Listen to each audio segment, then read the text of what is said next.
The silence at Windsor Castle is usually one of tranquility, but this week it is the silence of a guillotine blade waiting to drop.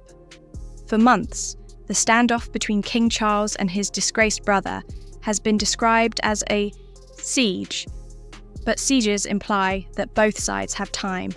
They don't. The clock didn't just tick forward, the king reached out and smashed the mechanism entirely. We are no longer watching a negotiation. We are witnessing an execution of status.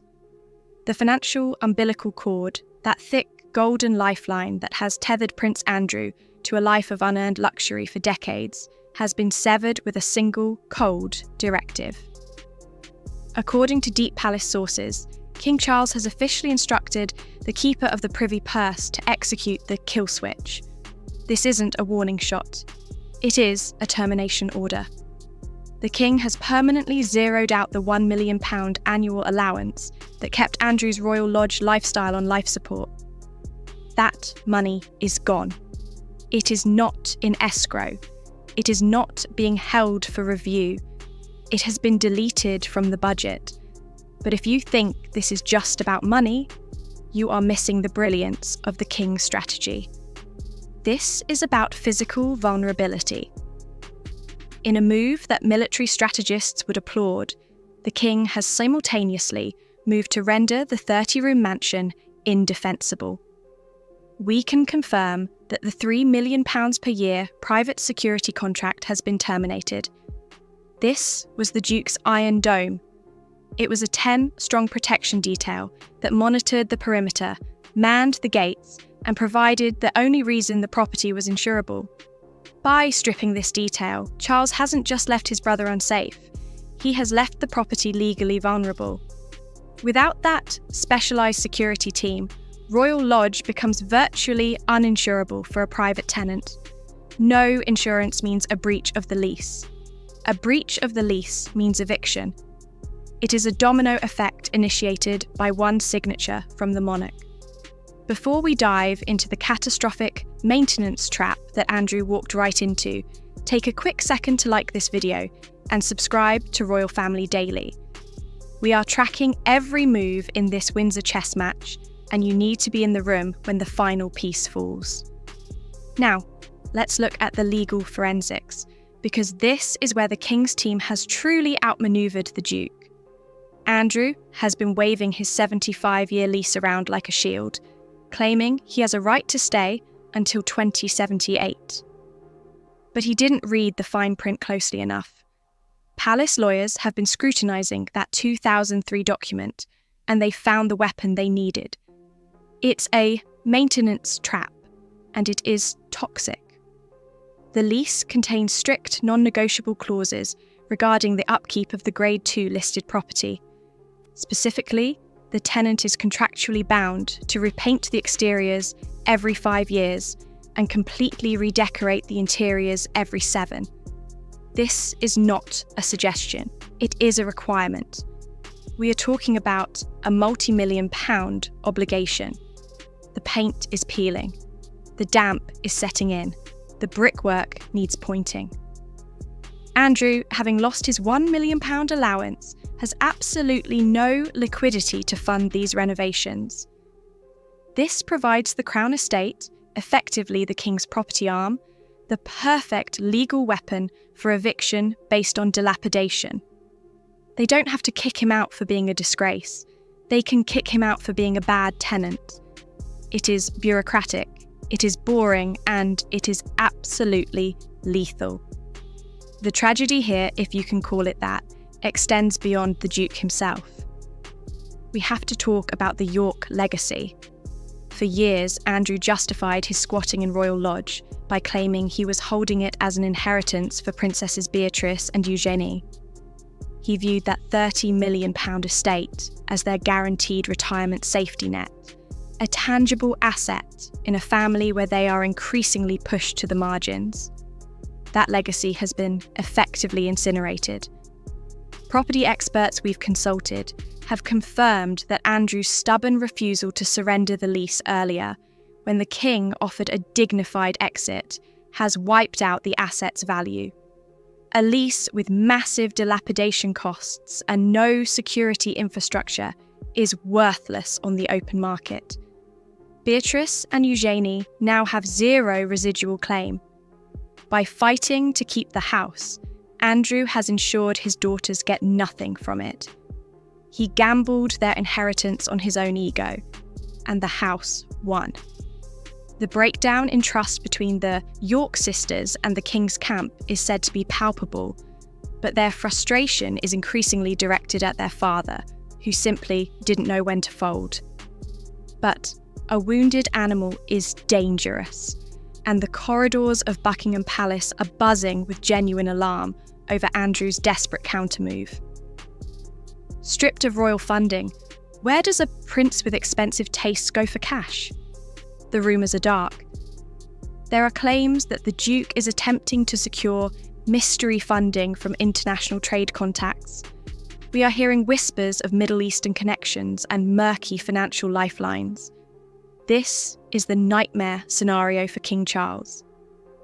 If Andrew takes private money to fund a royal lifestyle, he opens the door to a cash-for-access scandal. Who is paying the bills? And what do they expect in return? Experts warn this creates a toxic risk profile. It is a return to the behaviour that led to the Jeffrey Epstein disaster. Andrew thinking he can outsmart the system by making deals in the shadows. This perception of mystery funding has reportedly forced the king to accelerate the final exile timeline. Charles cannot afford a rogue element trading on the Windsor name for rent money. The kill switch was pulled to stop this, but it may have pushed Andrew into even more dangerous waters. The humiliation, however, is not just financial or legal. It is physical, it is visual, and it is happening right now at the designated exile property. The king has been clear. Andrew moves to Frogmore Cottage, or more likely, he is banished to Marsh Farm. The latter option is looking increasingly like the reality, and the imagery coming out of that location is a gritty metaphor for the Duke's descent. Marsh Farm is not a palace, it is not a lodge, it is a farmhouse on the Sandringham estate, and it is currently under siege by nature itself. Photographers have captured command pest control units battling a severe mole infestation on the front lawn. The ground is torn up, the earth is scarred. It is a stark, depressing contrast to the manicured, pristine gardens of Royal Lodge. The Duke is moving from royal grandeur to a pest-ridden farmhouse. The symbolism is brutal. He is being sent to a place that requires pest control, while he himself is being treated like a pest by the monarchy. It is a downgrade of epic proportions, designed to strip away the last vestiges of his princely delusion. And if you think the king is above petty grievances, think again. The control exerted over Andrew's new life extends to the most minute details of his domestic existence. We have learned that the forced relocation to the Sandringham estate comes with a rigid, non-negotiable policy. No felines. This sounds trivial, but it is about total domination. The king is fiercely protective of his game birds at Sandringham. He does not want cats hunting on the estate. Prince Andrew, or rather those in his orbit, have been told that he cannot bring cats to his new residence. Even the Duke's domestic autonomy has been revoked. He is being stripped of even minor personal freedoms. In his new, restricted reality, he doesn't get to choose his security, he doesn't get to choose his neighbours, and he doesn't even get to choose his pets. He is a tenant of the king, subject to the king's rules, living on the king's land, surviving on whatever scraps of dignity are left. The narrative arc here is undeniable. King Charles is closing the book on the era of the spare behaving badly. For decades, the royal family operated on a system of protectionism. If you were blood, you were safe. Charles has rewritten that constitution. he is operating a meritocracy of sorts, or at least a survival of the fittest regime. Andrew is heavy luggage. He is a liability, and the king is jettisoning the cargo to save the ship. The maintenance trap in the lease was the masterstroke. It took the emotion out of the eviction. It made it a matter of contract law. By enforcing the painting and decorating clauses, Charles effectively bankrupted his brother's position without having to publicly scream at him. It is cold, it is calculated, and it is effective. The £1 million cut was the signal. The lease enforcement is the mechanism. What is happening inside Royal Lodge right now is a frantic scramble. Sources say Andrew is oscillating between denial and rage. He spends his days watching television, riding his horses in a secluded paddock, and terrified of the moment the security team drives away for the last time. That date is approaching rapidly. When the guards leave, the cameras turn off. The gates are unmanned. The fortress becomes a glass house. The impact on the wider royal ecosystem is profound.